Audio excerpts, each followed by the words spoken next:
Hello friends. आज हम पढ़ेंगे एमजेवाई का एमजेवाई थ्री का जो क्वेश्चन है। ये पंचांग का सैद्धांतिक स्वरूप का उल्लेख कीजिए। तो आइए इसको देखते हैं कि एमजेवाई थ्री में पंचांग को सैद्धांतिक रूप से उल्लेख किस प्रकार से किया गया है। तो आप लिखेंगे, पंचांग के सैद्धांतिक स्वरूप का मुख्य 5 अंगों का विधिवत ज्ञान होना परमावश्यक है। पहला हो गया तिथि, दूसरा वार, तीसरा नक्षत्र, चौथा योग और पांचवा करण। तिथि को हम लोग इस प्रकार लिख सकते हैं कि सूर्य चंद्र का विभोगात्मक मान तिथि है। वार के बारे में लिखेंगे, सूर्य के एक उदय से द्वितीय उदय तक जो समय निकल के आता है उसको वार कहते हैं। नक्षत्र, चंद्र का 13 अंश 20 कला का भोग नक्षत्र है। योग के बारे में हम देखेंगे, सूर्य चंद्र से संयोगात्मक मान योग्य है।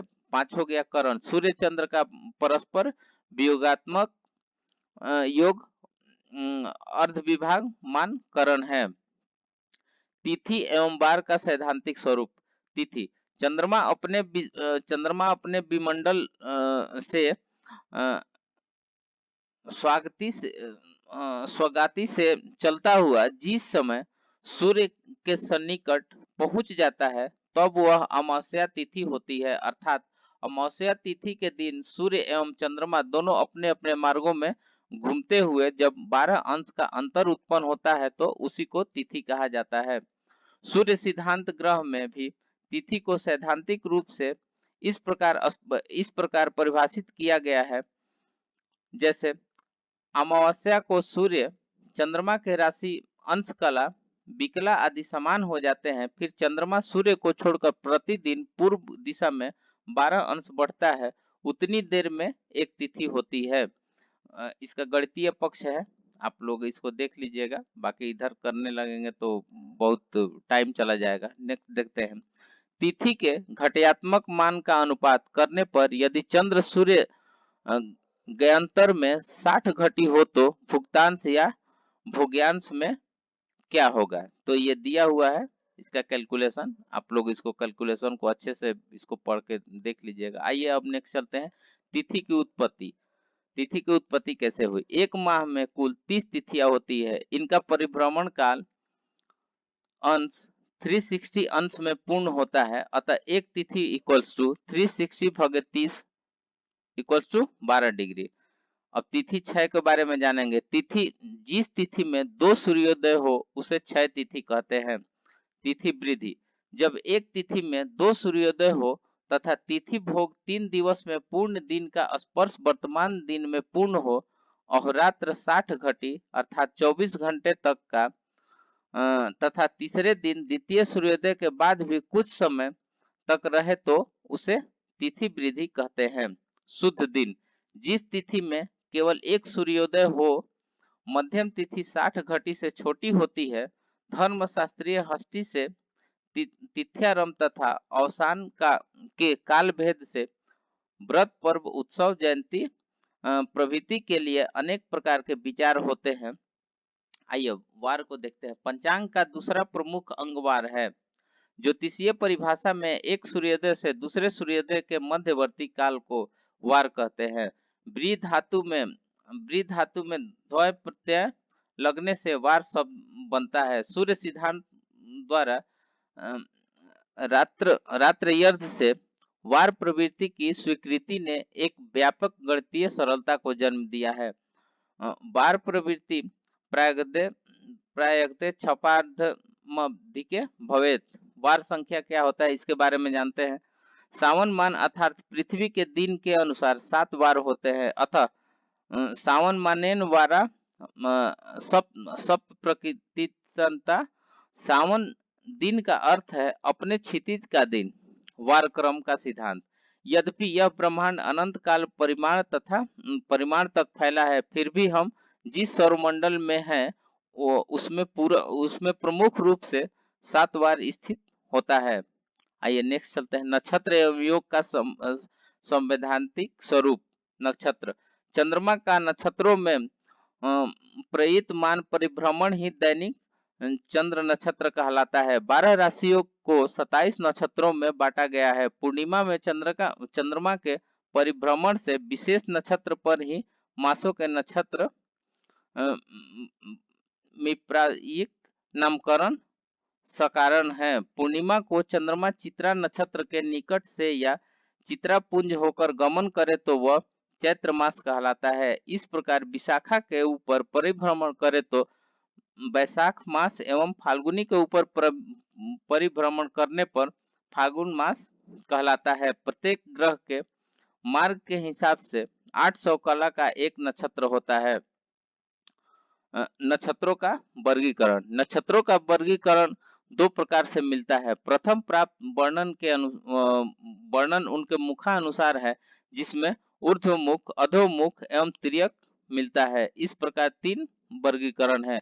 दूसरे प्रकार का वर्गीकरण 7 वारों की प्रकृति के अनुसार 7 प्रकार से प्राप्त होता है, जैसे ध्रुव, चल, उग्र, मिश्र, लघु, मृदु तथा तीक्ष्ण। नक्षत्र भ्रगण। ग्रह के नेक्स्ट है नक्षत्र भगण। ग्रह के प्रथम उदय से द्वितीय उदय तक के समय को उस ग्रह का सावन दिन कहते हैं। नक्षत्र सावन दिन संख्या से ग्रह भगण संख्या घटाने पर ग्रह सावन दिन आता है। चंद्र भागण से सूर्य भगण संख्या घटाने पर चंद्रमा संख्या प्राप्त होती है।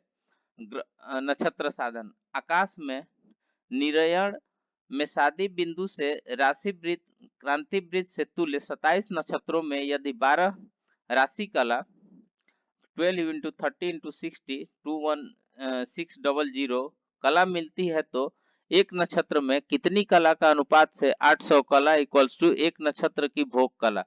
पंचांग साधन प्रयोक्ता चांद्र नक्षत्र ज्ञानार्थ अनुपात करना होगा कि यदि हर नक्षत्र भोग कला 800 कलाओं में एक नक्षत्र मिलता है तो चंद्र कलाओं का में क्या होगा। तो ये बाकी इनका कैलकुलेशन है, आप लोग पढ़ लीजिएगा इसको अच्छा से। और मिलते हैं नक्षत्र वृद्धि।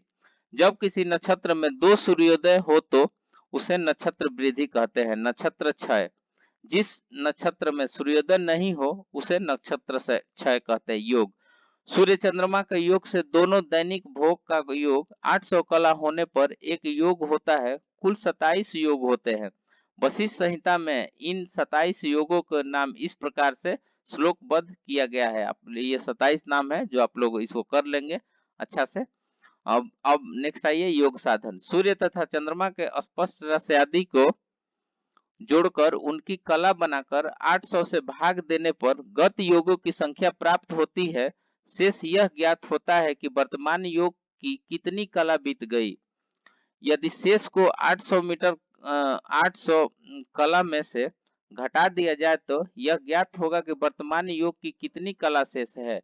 गत तथा गम्य कला को 60 से गुणा करके सूर्य तथा चंद्रमा के स्पष्ट दैनिक गतियों के योग से भाग देने पर यह ज्ञात होगा कि वर्तमान योग कितने पहले आरंभ हुआ, कितना शेष है। अश्वनी के आरंभ में सूर्य व चंद्रमा दोनों मिलकर 800 कला आगे चलने पर एक योग समाप्त होता है। 1600 कला पर दूसरा योग समाप्त होता है। इस तरह दोनों का रस्यादि योग 21600 कला होने पर भी 27वां योग आता है। योग साधक सूत्र। तो ये योग साधक सूत्र है, आप इसको देख लीजिएगा। ये सूत्र का आप लोग सॉरी। आइए उपपत्ति में भी वही है कि 360 डिग्री की चंद्र कला 21600 होती है, अर्थात 360 इंटू 60 21600 योगी की संख्या 27 है।